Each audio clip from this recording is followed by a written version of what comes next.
데니엘의 논튜브입니다. 오늘은 좀 짧지만 좀 긴급하게 좀 뉴스가 있어서 그것을 좀 전해드리려고 합니다. 7월 23일이었죠. 그때 그 바이든 행정부 백악관에서 주택 모기지 관련해서 발표한 뉴스가 있습니다. 그 뉴스에 또그 민감하신 분도 많이 있으시기 때문에 주택 모기지 그 페이먼에 관련된 긴급한 내용이었고, 그 내용에 대해서 궁금하실 것 같아서 그 내용에 대해서 간략하게 좀 설명해 드리고, 또 어떻게 대처하는 게 좋을지에 대한 설명도 조금 덧붙여 보겠습니다. 두 개의 뉴스를 보려고 그래요. 하나는 라디오 코리아에서 발표한 뉴스고요. 하나는 그 모기지 데일리 뉴스 영어판으로 된 뉴스인데요. 두 가지를 좀 보면서 설명을 해드리도록 하겠습니다. 먼저 라디오 코리아 뉴스입니다. 바이든은 주택 모기지 월 상한금 25%까지 낮춰준다. 홈오너 새 지원안 해서 모기지 연체 또는 상한 유예 중인 155만 가구 융자 조건 조정으로 지원, 렌트비 못 내는 세입자 600만 가구 지원 예산 집행의 가속도 시작 이라고 부제가 나와 있습니다. 7월 23일 날 뉴스고요. 바이든 행정부에서 렌트비를 못 내고 있는 세입자를 보호하기 위해서 집행속도 가속도를 내고 있는데, 주택 모기지를 연체하고 있는 내 집 소유자들에게 월상한금 최대 25%까지 낮춰주는 새 지원안을 시행키로 해서 주목되고 있다라고 설명되어 있습니다. 최대 25%까지 낮춰준다는 게 도대체 이제 무슨 얘기인가, 어떻게 낮춰준다는 얘기인가에 대한 설명이 아래 이제 나와 있긴 한데, 크게 두 가지로 구분을 해야 될 것 같아요. 일단 렌트비를 못 내시는 분들, 그 부분은 7월 31일까지는 그 강제 집행을 못 하게 돼 있죠. 이제 그게 연장을 지금 안 하겠다는 의지 같습니다. 연장을 하지 않고 그분들한테는 뭐 1년간 이때까지 밀려 있던 페이먼트를 다 내주고, 그 이후에도 몇 개월치 또 상환 유예를 해주는 방법으로 이 부분을 해소를 하겠다라는 뜻이고, 또 한 가지는 거기 살고 계신 분은 이 부분에 대해서 더 궁금하실 텐데, 물론 집 뭐 렌탈 커뮤니티를 가지고 계신 분은 7월 30일까지 이제 세입자들이 이제 렌트 페이먼트를 안 내면 어떻게 할 것인지 이 부분에 대해서 굉장히 이제 궁금해 하시는 건데, 이거는 이미 주 단위로 또 시 단위로 많이 시행을 해 왔어요. 이제까지 밀린 그 렌트비를 다 지원을 해 주고, 뭐 예를 들어서 80%까지 렌트비를 받으면 다 면제를 해 주는 뭐 여러 가지 그 형태의 구제책이 있었습니다. 그런데 가장 궁금했던 거는 9월 30일까지 지금 그 포베어런스 18개월 동안, 최장 18개월 동안 모기지 페이먼트를 유예를 해준 이 제도를 언제 어떻게 할 거냐, 또 연장을 하는 거냐, 아니면 연장 안 하는 거냐. 모기지 페이 못 내면 이제 그러면 포클로저에 들어가서 뭐 집을 내놔야 되는 거냐. 뭐 이게 굉장히 좀 민감한 그 부동산 업계의 이제 이슈인데요. 이 부분에 대한 뉴스가 나온 겁니다, 실제. 그래서 요 밑을 보시면 내 집 소유자들에 대한 두 가지 보호 조치 가운데 전국적인 포클로저, 즉 차압 금지령은 7월 30일에 끝나고 매달 납부를 최대한 18개월까지 미뤄온 상한율이 9월 30일 종료된다라고 되어 있습니다. 그래서 바이든 행정부는 이에 앞서 렌트비를 못 내고 내지 못하고 있는 세입자 600만 가구의 1,150만 명이 살던 집에서 쫓겨난 사태를 막기 위해 정부 지원금 집행 가속대를 내기 시작했다. 이건 이미 뭐 시행이 돼 왔었고, 보조를 한다고 해도 뭐 한 달 내에 해결되는 게 아니고 두 달, 세 달, 뭐 네 달 이렇게 오랫동안 기다리신 분들이 굉장히 많았거든요.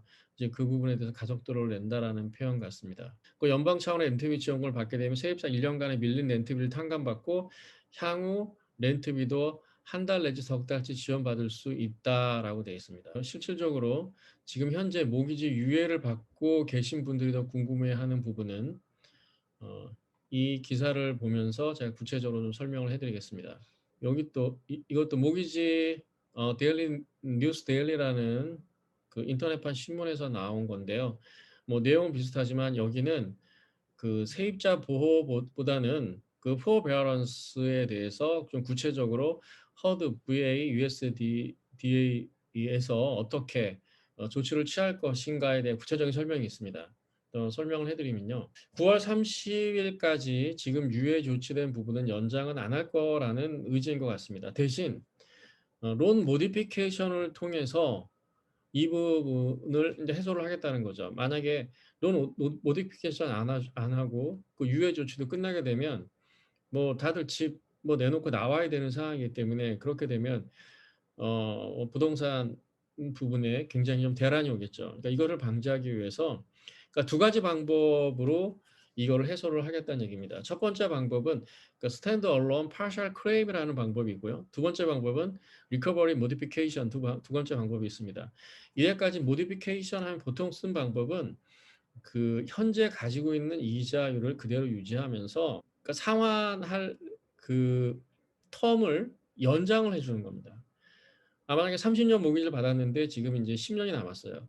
그럼 10년 남았을 동안도 페이먼트는 똑같습니다. 처음부터 끝까지. 현재 그 밸런스가 낮더라도 페이먼트는 똑같이 지금 내고 있는 거죠. 이제 그걸 못 내기 때문에 지금 그 모기지 페이먼트 유예 조치에 대해 신청을 하고 그 혜택을 받고 있는 건데, 예를 들어서 뭐 30 년을 20년 갚았으면 10 년만 하면 밸런스는 처음에 뭐 3 0만 불을 빌렸으면, 예를 들어서 뭐 그렇진 않지만 실제 한 삼 뭐 1 0만 불이 남았다고 치면 그 1 0만 불을 다시 뭐 30 년을 받는다든지, 이게 흔히 말하는 그 리파이낸스, 재융자하는 방법이죠. 좀 그렇게 많이 합니다. 페이먼트를 낮추기 위해서 현재 모기지 페이먼트 10년 남았지만 다시 30 년을 받아서 그 모기지 페이먼트이 굉장히 떨어지겠죠. 예, 그런 식으로 모디피케이션을 해 주겠다는 얘기입니다. 그래서 최장 360 먼스니까 뭐 다시 30 년을 할 수 있는 건데, 다만 페이먼이 현재 페이먼트 내는 거에 25% up to 25% 까지 그렇게 모디피케이션 해 주겠다는 거죠. 그 대신 단서가 있어요. 물론 또 스페셜한 프로그램도 있긴 하지만 지금 현재 이자율을 그대로 유지하는 거죠. 밑에 바로 설명했던 그 리커버리 모디피케이션 방법입니다. 그럼 스탠드 얼론 파셜 클레임은 어떤 방법이냐면, 그 현재 지금 유예된 금액이 뭐 1년 동안, 1년 반 동안 유예된 금액이, 예를 들어서 뭐 페이먼이 5만 불이에요. 5만 불에 대해서 다시 논을 해 주는 형태가 되는 겁니다. 서버브네이션 그 린이라는 형태로 해서 2차 융자를 보통 할 때, 힐락이라든지 2차 융자를 할 때 이렇게 다시 린을 잡고 돈을 빌리게 되잖아요. 그런 것처럼 이 금액을 다시 린을 잡고 융자를 해 주는 형태. 그래서 마지막 퍼스트 린을 페이오프 할 때까지 대신 이자를 안 내고 그 융자를 해 주겠다는 거죠. 예. 그런 방식으로 유예를 해줄 수 있는 것입니다. 그러니까 두 가지 옵션을 같이 쓸 수도 있어요. 그러니까 굉장히 지금 현재 페이먼트 내기 어려우신 분들한테는 희소식입니다. 이런 방식을 통해 가지고 해소를 하시면 될 것 같아요. 그러기 위해서는 현재 지금 론을 빌린 뭐 은행이든지 그 렌더라든지 뭐 담당자한테 문의를 일단은 하셔야 될 겁니다. 근데 담당자도 뭐 잘 모를 수 있어요. 이 부분에 대해서는 이 아직까지 뭐 구체적인 가이드라인이 렌더에게 모두 가 있는 게 아니기 때문에 아직까지 혼선이 좀 있을 것입니다. 또 렌더마다 또 가이드라인을 또 틀리게 할 수도 있어요. 이거는 정부에서 전체적인 가이드라인을 잡아 줬고, 또 페니메 프레디메에서 자체의 가이드라인을 하겠지만, 또 랜더마다 쪼금씩 틀린, 또 은행마다 다른 가이드라인을 만들 수가 있습니다. 여기에 대해서는 그 개인 발호에 대한 조건은 전혀 나와 있지 않거든요. 그러니까 발호에 대한 조건이 어떤가에 따라서 또 어떤 옵션은 되고 안 되고, 이렇게 또 레이스도 틀릴 수도 있고 하는 것입니다. 가장 최선의 방법은, 만약에 조건을 갖추고 있다면, 리파이낸스 조건을 갖추고 계신 분은 리파이낸스 재융자를 받는 방법이 가장 좋습니다. 그게 유리한 거는 지금 현재 이자율이 굉장히 낮기 때문에 기존에 3년, 5년 전에 받은 분들은 정말 좋아야 3.5%, 4.5, 거의 5% 되신 분들이 대부분이거든요. 그러니까 이 레이트를 그대로 유지하고 모디피케이션을 받는 것보다는 이자를 낮춰서 재융자를 받는 게 더 좋겠죠. 예. 그 방법을 선택하시는 게 좋을 거고, 이 조건, 본인은 그 재융자를 받을 수 있는 여건과 조건이 안 된다 그러면 론 모디피케이션을 신청해서 받으셔야겠죠. 예, 그런 방법이 있을 것입니다. 어 그다음 제가 여러 번 비디오에서 말씀을 드렸지만, 모디피케이션을 받더라도 전혀 페이먼트할 능력이 안 되거나 지금 현재 집을 처분할 수밖에 없다, 이런 분들은 현재 그 시장에 내놨을 때 집을 찾는 분들이 굉장히 또 많죠. 그런 수요가 많기 때문에 좋은 가격에 어 집을 판매하실 수가 있을 것입니다. 그리고 뭐 렌트로 옮겼다가 다시 집을 사시는 어떤 하락 국면이 분명히 올 테니까 그때 집을 사시는 방법도 있을 것입니다.